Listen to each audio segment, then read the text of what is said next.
माझ्या मैत्रिणीचा मला फोन आला, पुण्यात घर बघायचं आहे.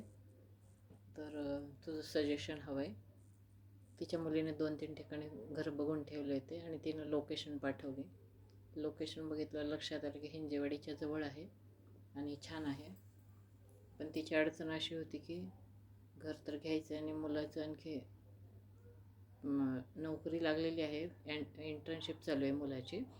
आणि एक 6 महिन्याच्या नंतर तिच्या मुलाचा पगार सुरू होईल. आणि माझी मैत्रीण 2 वर्षांनी रिटायर होणार आहे. ती म्हणत होती की 1/4 लोन काढते आणि 1/4 डाऊन पेमेंट देते आणि 3/4 लोन काढते. मग तिला असं सजेस्ट केलं की तू 50% डाऊन पेमेंट कर आणि 50% लोन काढ. रिटायर्ड लाईफनंतर टेन्शन घ्यायचं नाही, आनंदात राहायचं. तिला माझा सल्ला आवडला.